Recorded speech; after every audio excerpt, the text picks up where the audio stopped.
ದಿನಾಚರಣೆಯ ಶುಭಾಶಯಗಳನ್ನು ತಿಳಿಸ್ತಾರೆ. ಮಾರ್ಚ್ 7 ದಿನಾಚರಣೆಯನ್ನು ಖುಷಿಯಾಗಿ ನೋಡಿದ್ದೇವೆ.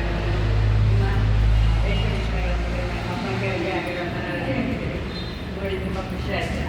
ಆ್ಯಕ್ಚುಲಿ ನಾನು ನನ್ನ ಹಂತದಲ್ಲಿ ಅಲ್ಲ ಅಂತ ಹೇಳಿದೆ, ಬರೋಕ್ಕೆ ಸ್ವಲ್ಪ ನಿರಾಕರಣೆ ಮಾಡಿದೆ.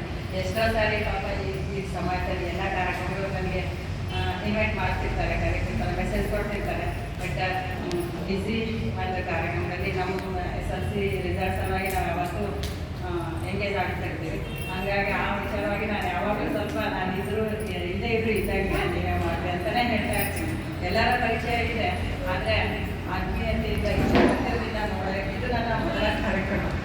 ಪ್ರತಿಯ ಸಮಾಜದಲ್ಲಿ ಯಾವತ್ತೂ ಎಷ್ಟೇ ಕಾರ್ಯಕ್ರಮ ಮಾಡಿದ್ರು ಹೇಳ್ತಾನೆ ಇರ್ತಾರೆ, ಆಗಿಲ್ಲ. ಮತ್ತು ಇವತ್ತು ಇನ್ನೊಂದು ವಿಷಾದ ವ್ಯಕ್ತಪಡಿಸ್ತೀನಿ ಮತ್ತು ನಿಮ್ಮೆಲ್ಲರಿಗೂ ಸಾರಿ ಕೇಳ್ತೀನಿ.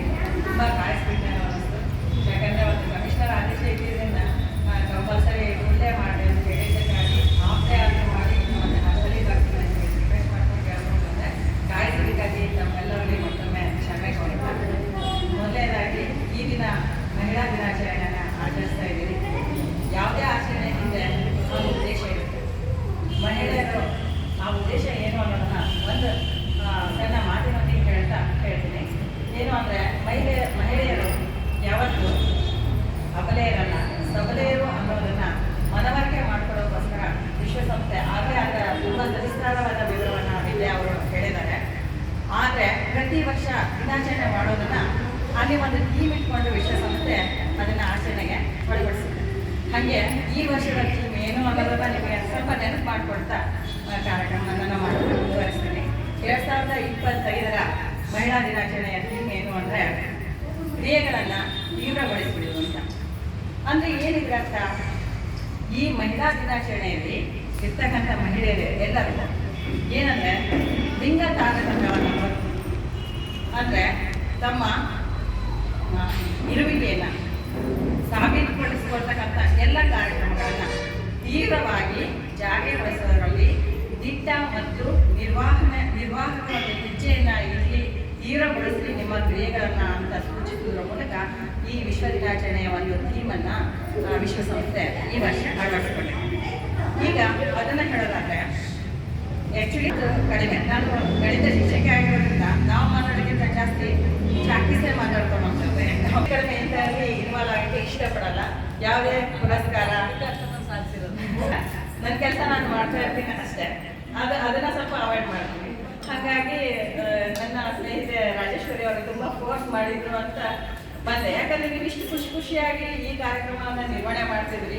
ನಿಮ್ಮ ಖುಷಿಗೆ ಸ್ಫೂರ್ತಿಗೆ ನಾನು ಒಂಥರ ಸ್ವಲ್ಪ ಅಸಮಾಧಾನ ತರಬಾರ್ದು ಅನ್ನೋ ಒಂದೇ ಉದ್ದೇಶಕ್ಕೆ ಬಿಸಿ ಇದ್ರೂ ಕೂಡ ಕಾಯಿಸಿ ಬಂದೆ. ಮತ್ತೊಮ್ಮೆ ನಿಮ್ಮಲ್ಲಿ ಸಾರಿಗೆ ಹೇಳ್ತಾ ಮತ್ತೆ ಹೇಳೋದೇನೆಂದರೆ ಮಹಿಳೆಯರಿಗೆ ಈಗ ಆಲ್ರೆಡಿ ಸ್ಥಾನಮಾನಗಳು ಸಿಕ್ಕಿದ್ದಾವೆ ಅಂತ ಏನೆಲ್ಲ ಡೀಟೇಲೇ ಹೇಳ್ಬಿಟ್ಟು ಈಗ ಮಾತಾಡೋದೇನೂ ಇಲ್ಲ. ಅವ್ರು ಅಂದಂಗೆ ಅಂತ ನಾನು ಅಂದಂಗೆ ಅಂತ ಹೇಳ್ತಾರೆ. ನಮ್ಮ ಮೀಸಲಾತಿಗಳ ಬಗ್ಗೆ ಅವ್ರು ಮಾತಾಡಿದ್ರು ಅದೆಲ್ಲ ಇದೆ. ಆದರೆ ಏನು ಅಂದರೆ ಎಲ್ಲ ಕ್ಷೇತ್ರಗಳಲ್ಲಿ ಮಹಿಳೆಯರಿದ್ದಾರೆ. ಆಟೋ ಚಾಲಕರು ಎಲ್ಲ ನೋಡ್ತಾ ಇದ್ದೀರಿ ನೀವು. ಲಾರಿ, ಈವನ್ ಹೆವಿ ಲೈಸೆನ್ಸ್ ತೊಗೊಂಡು ಲಾರಿಗಳನ್ನ ಓಡಿಸ್ತಾ ಇದ್ದಾರೆ. ಆಮೇಲೆ ಬಸ್ ಡ್ರೈವರ್ಸ್ ಎಲ್ಲ ಫೀಲ್ಡಲ್ಲೂ ಮಹಿಳೆಯರಿದ್ದಾರೆ. ಒಂದರಲ್ಲಿ ಇಲ್ಲ ಅಂತ ನೋಡಿದ್ವಿ ನಾವು. ಕಟಿಂಗ್ ಶಾಪ್, ಸೆಲೂನ್ಗಳಲ್ಲಿ. ಇನ್ನು ಈಗ ಮೊನ್ನೆ ಈಗ ವಿದ್ಯೆ ಹೇಳಿದ್ರು ಎಂಟೇ 8 ದಿನ ಸ್ಪೇಸಿಂದ ವಾಪಸ್ ಕೊಡಬೇಕು ಅಂತ ಹೋದ್ರು. ಅಲ್ಲಿ ಮಹಿಳೆಯರ ಅಚೀವ್ಮೆಂಟನ್ನು ನಾವು ಕಾಣ್ಬೋದು, ಧೈರ್ಯನ ಮೆಚ್ಕೋಬೋದು. ಅಲ್ಲಿ ಅವರೊಬ್ಬರು ನಮ್ಮ ಎಲ್ಲ ಮಹಿಳೆಯರ ಪ್ರತೀಕ. ಇವತ್ತು ಪ್ರಪಂಚನೇ ಅವ್ರ ಕಡೆ ಕಣ್ಣು ಮಾಡಿ ನೋಡ್ತಾ ಇದ್ದಾರೆ.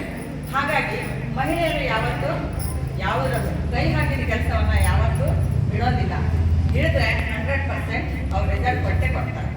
ಹಾಗಾಗಿ ಮಹಿಳೆಯರ ಯಾವುದೇ ಕೆಲಸ ಇರ್ಬೋದು ಯಾವತ್ತೂ ಪ್ರಾಮಾಣಿಕವಾಗಿರುತ್ತೆ, ಪರ್ಫೆಕ್ಟ್ ಆಗಿರುತ್ತೆ. ಮಹಿಳೆ ಇಲ್ಲದೆ ಇರೋ ಮನೆ ಏನು ಅಂತ ಎಲ್ಲ ನಮ್ಮ ಪತಿ ದೇವರುಗಳಿಗೆ ಗೊತ್ತಿರುತ್ತೆ. ಮ್ಯಾಕ್ಸಿಮಮ್ ನೀವು ಅನುಭವಿಸ್ತಿರ್ತೀರ, ಅವ್ರಿಗಂತೂ ತುಂಬ ಅನುಭವ ಆಗಿರುತ್ತೆ. 2 ದಿನ ನಾವು ಮನೆಯಲ್ಲಿಲ್ಲ ಅಂದರೆ ಅವ್ರ ಪರಿಸ್ಥಿತಿ, ಮನೆ ಪರಿಸ್ಥಿತಿ ಏನಾಗಿರುತ್ತೆ ಅನ್ನೋದು ನಿಮಗೂ ಗೊತ್ತಾಗಿದೆ, ಅವ್ರಿಗಂತೂ 100% ಗೊತ್ತಾಗಿದೆ. ಅದಕ್ಕೆ ಹೇಳ್ತೀನಿ, ಯಾವುದೇ ಮಹಿಳೆಯ ಸಾಧನೆಗೆ ಏನಿರ್ಬೇಕಪ್ಪ ಅಂದರೆ ಒಂದು ಸತತ ಪರಿಶ್ರಮ ಮತ್ತೊಂದು ಒಳ್ಳೆಯ ಸಂಗಾತಿ.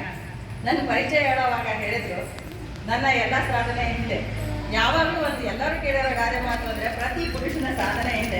ಮಹಿಳೆ ಇರ್ತಾಳೆ. ಬಟ್ ನಾನು ಇಲ್ಲಿವರೆಗೂ ಬರೋದಕ್ಕೆ ಕಾರಣ ನನ್ನ ಮನೆಯವರು ಅಂದ್ರೆ ನನ್ನ ಚಪ್ಪಾಳೆ, ಪತಿ ಅಂತ ಚಪ್ಪಾಳೆ. ಹೇಳ್ಬೋದು. ಹಾಗಾಗಿ ಇಲ್ಲಿ ಗಾದೆ ಮಾತು ಅಥವಾ ಹೇಳಿಕೆ ಮಾತುಗಳು ಉಲ್ಟಾಗಿದೆ. ನನಗೆ ಸಪೋರ್ಟ್ ಆಗಿ ಅವತ್ತಿಂದ ಇವತ್ತವರೆಗೂ ನಿಂತಿರೋರು ನಮ್ಮ ಮನೆಯವರು. ಹಾಗಾಗಿ ಅವ್ರು ಇದ್ದಿದ್ರಿಂದಾನೆ ಎಷ್ಟೋ ಸ್ಟ್ರಗಲ್ಗಳ ಮಧ್ಯೆ ನಾನು ಇವತ್ತು ಇಲ್ಲಿ ಬಂದು ನಿಂತಿರೋದಕ್ಕೆ ಸಾಧ್ಯ ಆಗಿದೆ. ಹಾಗಾಗಿ ಮಹಿಳೆ ಮನಸ್ಸು ಮಾಡಿದ್ರೆ ಆಮೇಲೆ ಇನ್ನೊಂದು ಅವರು ಬರೀ ಸಾಥ್ ಕೊಟ್ಟರೆ ಸಾಕು, ಪರಿಶ್ರಮ ಕೂಡ ಬೇಕಲ್ವಾ. ಮಾಡ್ತೀನಿ ಅನ್ನೋ ಛಲ ಮಹಿಳೆಯರು ಇರ್ತದೆ, ಬಟ್ ಅದನ್ನ ಹೊರಗೆ ತೆಗಿಯೋರು ಬೇಕಷ್ಟೇ. ಯಾವುದೇ ಕೆಲಸನೂ ಮಾಡಲ್ಲ ಅಂತ ಹೇಳೋ ಮಹಿಳೆನೇ ಇಲ್ಲ. ಆಗಲ್ಲ ಅನ್ನಲ್ಲ, ನೋಡ್ತೀನಿ ಮಾಡ್ತೀನಿ ಅಂತ ಹೇಳೋದು ಮಹಿಳೆ ಮಾತ್ರ. ಅದೇ ಪುರುಷರಾದ್ರೆ ಆಗಲ್ಲ, ನಂದಲ್ಲ, ನನ್ನ ಫೀಲ್ಡಲ್ಲ ಅಂತಾರೆ. ಆದರೆ ಮಹಿಳೆ ಹಂಗಲ್ಲ. ಯಾವುದೇ ಕ್ಷೇತ್ರ ಕೊಟ್ಟರು ನಾನು ಮಾಡ್ತೀನಿ, ಟ್ರೈ ಮಾಡ್ತೀನಿ ಅಂತ ಹೇಳಿ ಕಲಿತಾಳೆ. ಅದು ಮಹಿಳೆಯ ಒಂದು ವಿಶೇಷತೆ. ಇಂಥ ಒಂದು ಮಹಿಳಾ ದಿನಾಚರಣೆಯನ್ನು ನೀವೆಲ್ಲ ಆಚರಿಸ್ತಾ ಇರೋದಕ್ಕೆ ತುಂಬ ಖುಷಿ ಆಗುತ್ತೆ. ಯಾವುದೇ ಸಾಧನೆಗೆ ಫೋಕಸ್ ಮಾಡಿದ್ರೆ ಎಲ್ಲ ಸಾಧ್ಯ ಆಗೋದಕ್ಕೆ ಒಂದು ಸಣ್ಣ ನಿದರ್ಶನ ಹೇಳ್ತೀವಿ. ಟೈಮ್ ಆಗಿದೆ ಇದು. ನನಗೆ ಮೊದಲೇ ಮಾತಾಡೋಕೆ ಬರಲ್ಲ. ಫಸ್ಟ್ ಮಾತಾಡೋದು ಹೋಗಿರ್ತಾರೆ ಅವರು ಒಂದು ಫಾರಿನ್ ಇದಕ್ಕೆ ಹೋಗಬೇಕು, ಏನೋ ಒಂದು ಸಾಧನೆಗಾಗಿ ಅವ್ರಿಗೆ ಪುರಸ್ಕೃತ ಆಗ್ತಿರ್ತಾರೆ. ಹೋಗೋ ಒಂದು ಸಂದರ್ಭ ಬಂದಿರುತ್ತೆ.